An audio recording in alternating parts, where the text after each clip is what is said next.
Assalamualaikum warahmatullahi wabarakatuh. Waalaikumsalam warahmatullahi wabarakatuh. Alhamdulillah, hari ini kita bertemu dengan seorang yang mungkin kita akan sedikit membahas ya terkait ketaatan kepada para pemimpin.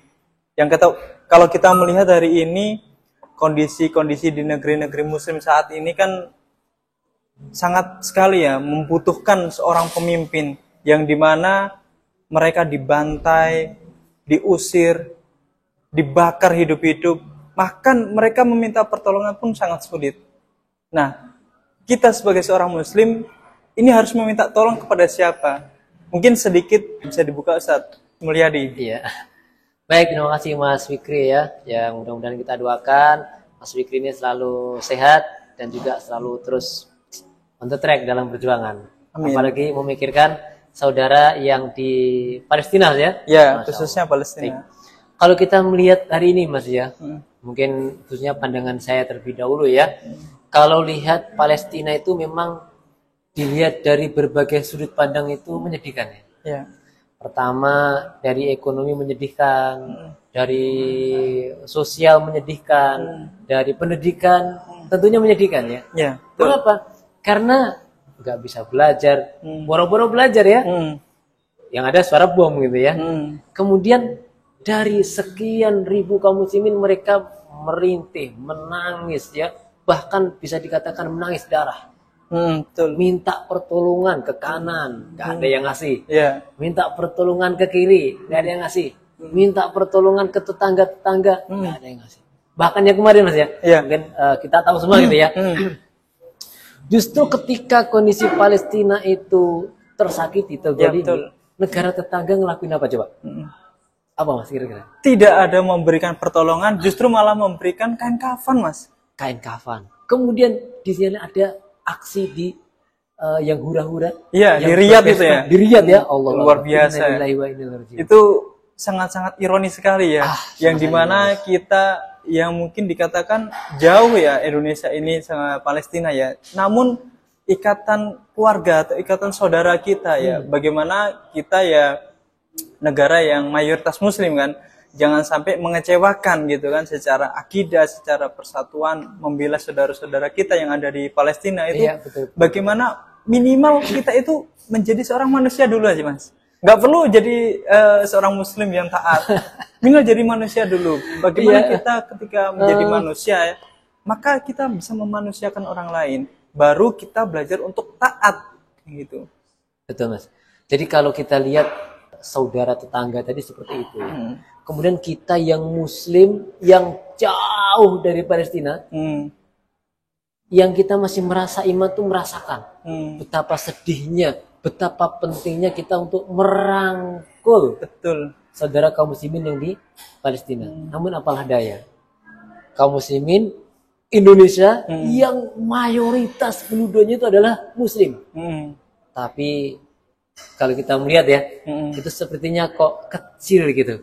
Rasa untuk iba, rasa untuk membantu, rasa untuk bagaimana Palestina supaya cepat keluar dari masalah itu, kok kecil. Biasanya Mas ya, biasanya itu nih bondong-bondong nih dari ujung timur bantu apa? Sembako. Dari ujung barat Indonesia kesehatan. Dari mungkin Indonesia bagian selatan pakaian. Indonesia bagian utara apa? Makanan atau dan lain sebagainya. Dan sepertinya itu sudah berjalan berapa tahun Mas? Iya, bertahun-tahun. Dan itu tidak akan membuat sedikit pun perubahan. Faktanya ketika setelah dijajah, kemudian dikasih obat, setelah itu dibom lagi. Dikasih obat, sembuh, dibom lagi. Kelaparan, dikasih makan, dibom lagi. Coba, lebih sakit ya. Lebih sakit. Jadi seperti ini Mas. Kalau kita lihat tadi Palestina gitu ya, mungkin kalau lihat faktanya itu ibarat tetangga. Kita punya tetangga, dia tuh sudah sakit, ya sakit. Kemudian, misalnya dia tuh sakitnya itu sakit apa ya, muntah-muntah gitu ya. Kemudian demam. Kemudian kita sebagai tetangga tahu nih, wah tetangga kita sakit nih. Dia sakitnya apa? Demam. Udah kita kirim paracetamol. Kira-kira sembuh nggak? Ya sembuh sementara. Bisa jadi sembuh. Benar gak? Demamnya sembuh. Ya. Tapi apakah betul yang diberikan paracetamol itu akhirnya menyembuhkan, gak kambuh lagi? Belum tentu. Belum tentu. Karena sakit sesungguhnya bisa jadi bukan hanya demam, tapi bisa jadi lambung, bisa jadi livernya, bisa jadi paru-parunya yang munculkan akhirnya demam. Nah sebenarnya Mas Fikri yang mudah-mudahan selalu bahagia ya, kalau saya melihat itu harusnya si tetangga ini yang tadi punya niat baik ini, niat baiknya itu totalitas Mas. Gimana maksudnya gini?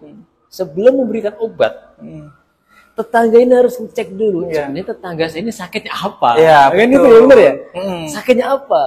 Di triase dulu supaya jelas gitu dalam mendiagnosa gitu kan. Diagnosa dulu kalau dokter ya. Bisa jadi diajak ke klinik atau diajak ke rumah sakit atau kalau enggak paling enggak yang sudah terbiasa lah gitu ya, tahu mendiagnosa ternyata sakitnya adalah lambung atau ternyata sakitnya adalah apa, kemudian baru kita memberikan obat yang cocok, sesuai dengan sakitnya. Kalau sakit lambung, yang diobati adalah luka lambungnya, sehingga ketika lukanya sembuh, insya Allah tidak akan kambuh lagi. Begitu juga dengan Palestina. Nah, Palestina itu memang yang muncul di permukaan itu mereka membutuhkan obat-obatan. Betul. Yang muncul di permukaan itu mereka membutuhkan makanan karena nggak ada makanan. Yang muncul di permukaan itu mereka membutuhkan dokter. Benar kan? Maka nggak salah kaum muslimin dari berbagai belahan dunia itu memberikan bentuknya makanan, obat-obatan, pakaian dan lain sebagainya.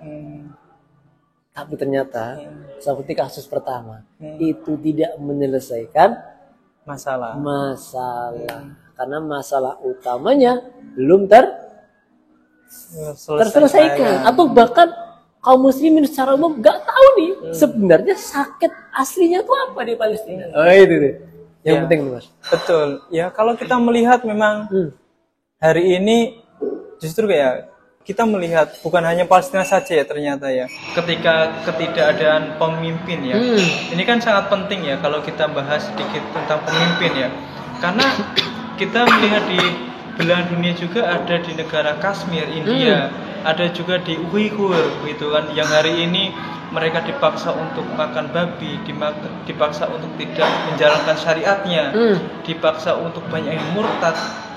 Apakah ada seorang pemimpin gitu yang bisa memberikan pertolongan kepada mereka? Saya kira itu kok bullshit ya. Mereka itu kok kayaknya hanya omong-omong ya, omong-omong saja. Karena kalau kita melihat mereka itu kan kayaknya kompromi sebenarnya di balik tangisan di depan para kaum muslimin yang hari ini di genosida. Mereka hanya struggle juga. Ya, artinya pemimpin itu kan sangat-sangat urgensi ya kalau kita melihat hari ini ya. Seberapa urgensi menurut Mas Mulyadi ini seorang pemimpin kita butuhkan untuk negara kaum muslimin yang hari ini dijajah? Iya. Ini pertanyaan yang sangat menarik namun kadang bikin sedih Mas. Mengapa? Ini ada sebuah analogi yang sangat mudah, bahkan orang awam pun bisa memahami analogi ini. Misal Mas Fikri punya ayam nih di rumah. Punya ayam di rumah. Yang kemudian bertelur dan telur itu menetas 20 ekor anak ayam. Kemudian setelah beberapa hari mereka menetas dan induknya itu dimakan musang katakanlah, atau disembelih sama yang punya, atau intinya matilah induk ayam itu. Kebayang nggak bagaimana kondisi anak ayam tersebut? Sangat kehilangan, bisa jadi mudah dicabik-cabik oleh musang yang lain. Bahkan bukan hanya musang, bisa jadi tikus pun, yang hewan kecil itu dia berani tuh makan ayam karena nggak ada perisai, nggak ada induknya. Betul. Nah, nggak ada yang melindungi. Betul. Kaum muslimin itu kan kalau kita lihat jumlah penduduk dunia hari ini kan 8 miliar ya, kurang lebih. Kemudian yang muslim itu diantaranya kurang lebih 2 miliar. Itu yang bikin miris, Mas. Karena hari ini seluruh kaum muslimin yang jumlahnya 2 miliar itu tidak ada induknya, tidak ada perisainya, tidak ada yang melindungi. Maka ketika tadi Mas Rizky menyampaikan, Mas Fikri ya menyampaikan di Kashmir, di India, di Uighur, di Palestina itu seperti dicabik-cabik oleh orang-orang kafir. Itu realita. Iya. Ini sangat ironis memang ya. Kalau kita melihat, jangankan kayak gitu ya. Contoh kecil aja, misalkan kita ada seorang misalkan pencuri ya, contoh pencuri aja, mencuri membutuhkan pertolongan. Misalkan dia nggak mencuri untuk makan misalkan, itu kan pasti berbeda ya ketika mencuri untuk keperluan yang mewah-mewah ya. Itu justru hukumannya kan sangat jauh ya, maksudnya justru malah tumpul ke bawah, tumpul ke atas dan tajam ke bawah ya.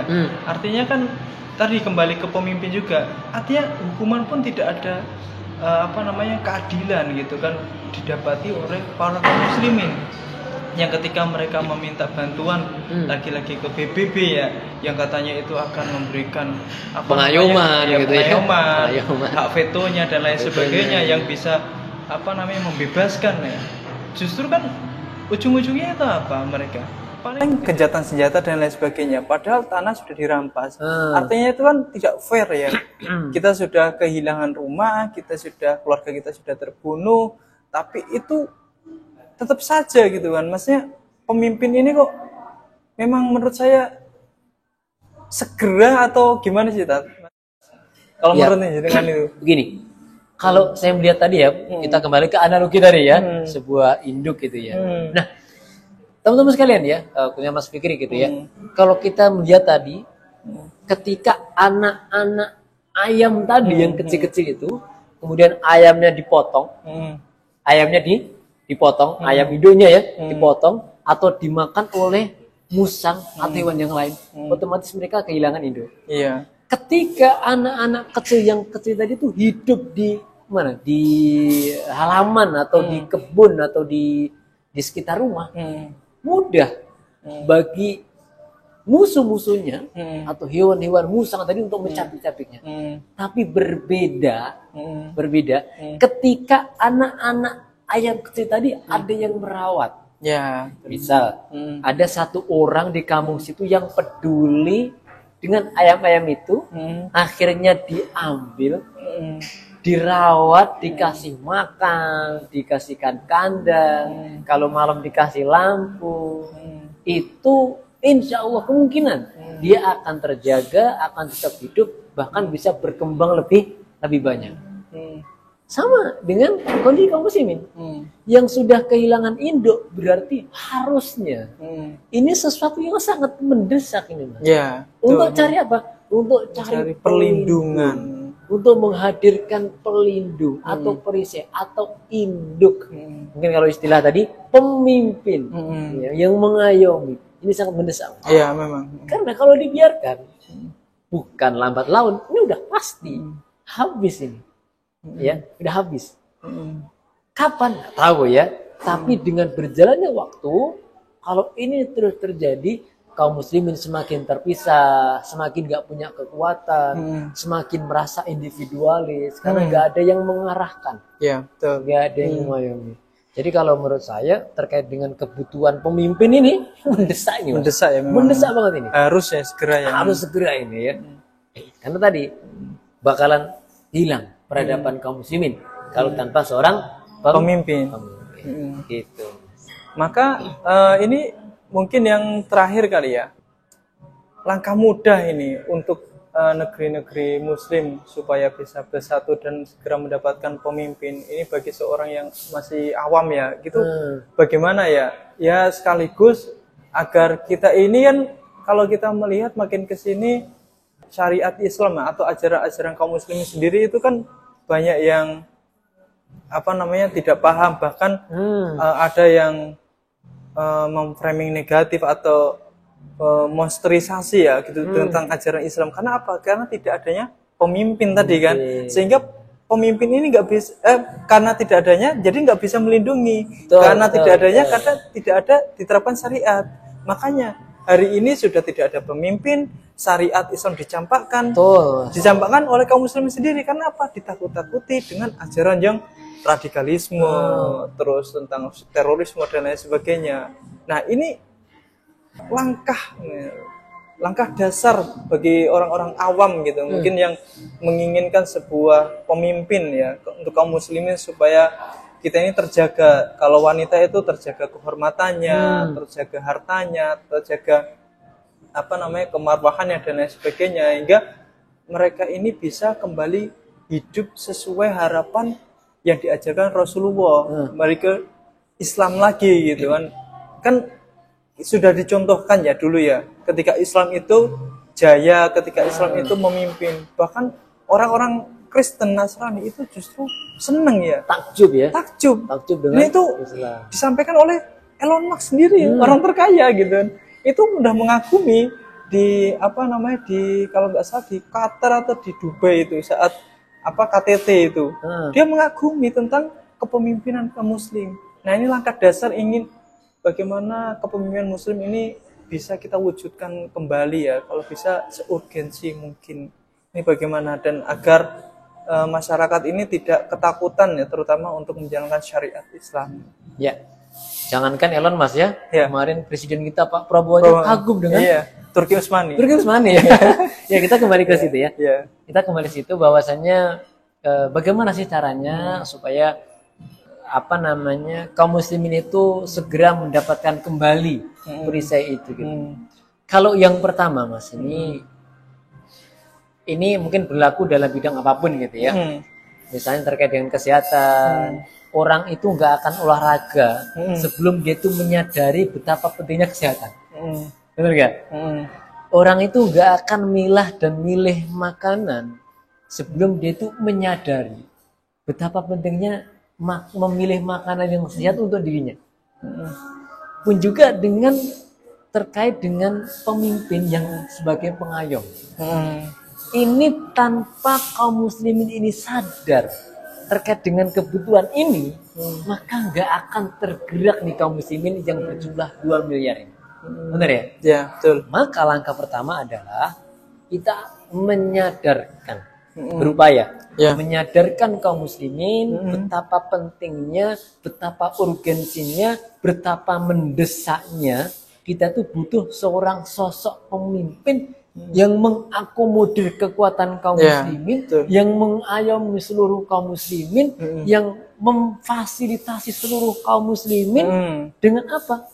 Dengan alat-alatnya kaum muslimin sendiri. Ya, betul. Apa alatnya? Kalau tukang alatnya ya palu, geraji gitu kan. Kemudian cetok gitu ya. Kalau misalnya orang tim media, alatnya itu ya kamera gitu. Nah, kalau kaum muslimin kita ngomongnya secara global, alat kehidupan kaum muslimin itu adalah Al-Quran dan As-Sunnah atau hadis. Maka sebenarnya tadi kita menyadarkan kepada kaum muslimin tentang mendesaknya, pentingnya, urgennya kita tuh menghadirkan sosok pemimpin yang mengatur masyarakatnya itu dengan alatnya kaum muslimin sendiri, yaitu Al-Quran dan Sunnah. Itu yang pertama.